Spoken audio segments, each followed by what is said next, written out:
ओम यह ध्वनि रूप शब्द ही गुरु है और शब्द स्मरण करने वाली वर्ती ही चेला है।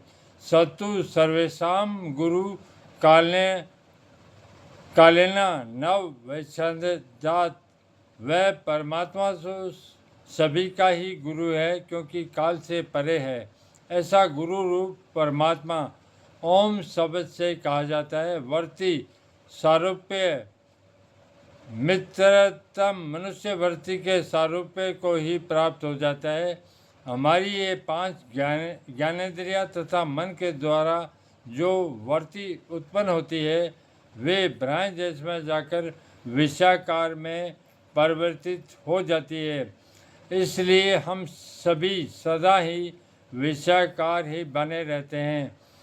परमात्मा कार तो कभी वर्ती बनती ही नहीं। जो वर्ती सुरती परमात्मा आकार की बनी रहती है वही वर्ती ही चेला है।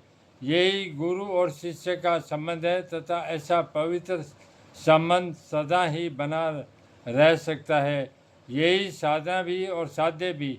शरीर से गुरु शिष्य का संबंध स्वार्थ पर टिका हुआ होता है, वह कभी भी टूट सकता है। इसलिए जमदेव जी ने बताया कि ओम शब्द ही गुरु तथा सुरती ही चेला है।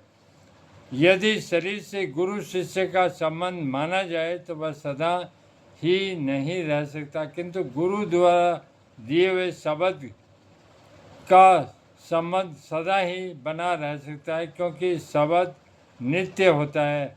हमें शब्द से ही नाता जोड़ना चाहिए, वही हमें संसार से पार उतारने में सक्षम होगा तथा शब्द सदा ही साथ रहने से आपकी सहायता भी करेगा।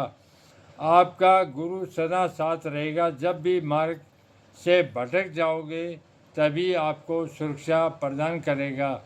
यह सभी कुछ ओम शब्द गुरु से जुड़ने पे संभव हो सकेगा।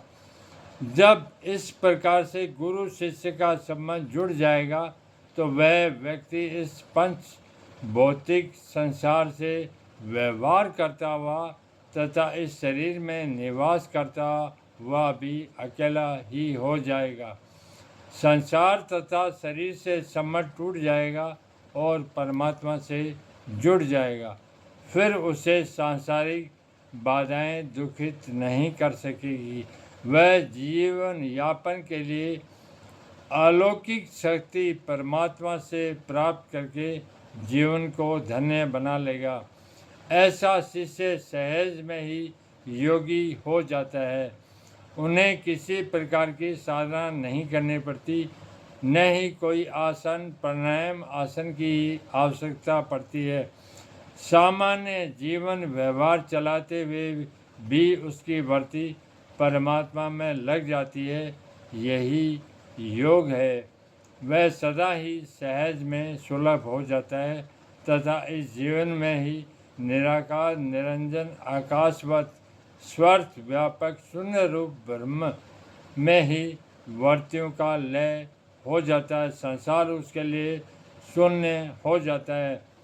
सांसारिक वासनाएं उसे प्रभावित नहीं कर पाती।